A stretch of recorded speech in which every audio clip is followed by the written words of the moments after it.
మా తమ్ముళ్ళు నెట్టంటే మాట్లాడి పంపించేసినావు. నేను ఇప్పుడు చూసిన చీరలకు అన్నిటికీ వాడే డబ్బులు కడతా అని చెప్పినాడు. అవునా? ఈ మాట ముందుగా చెప్పాలి. నువ్వు చెప్పే టైం ఎక్కడ ఇచ్చినావా? ఓ నోరేసుకుని మాట్లాడేసినావు. మీ అబ్బ సొత్తు ఏదో తినేసినట్ట. వాళ్ళు ఇంకొస్తారా మన ఇంటికే?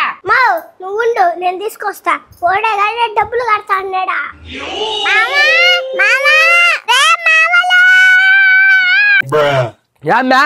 మంచి మామూలు కాదురా, రండ్రా మామూలు.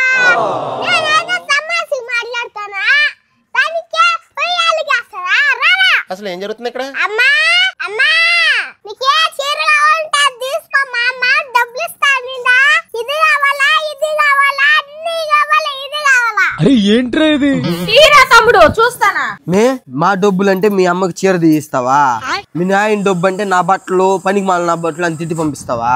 అంతే కదా అన్నయ్య. ఇదనిండా దీని అబ్బేందో మనకు పిడేస్తున్నాడు అనేసా. ఏ గమ్మండ్రా మామూలు.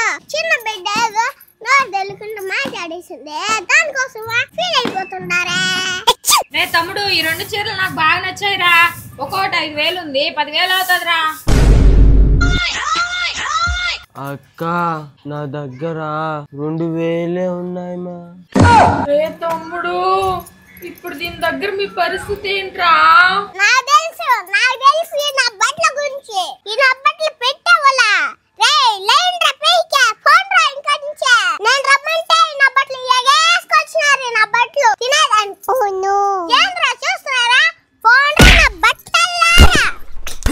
ఇంకొకసారి మా ఇంటికి వస్తే 10,000 పెట్టుకొని రండి జోబీలు, లేకపోతే మూసుకొని మీ ఇంటి కాడే ఉండండి. లేకపోతే తన్నాననుకో స్వర్ణముఖి నదిలో పడతారు.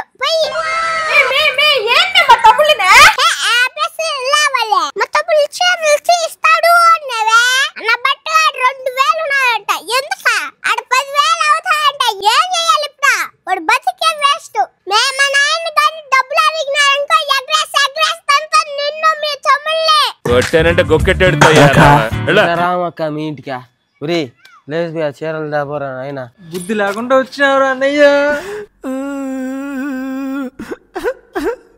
వస్తారా మా ఇంటికి? 10,000 ఉంటే రండి, లేకపోతే తంతాడు. అమ్మా మీ ఇల్లు వద్దు, ఏం వద్దు తల్లి.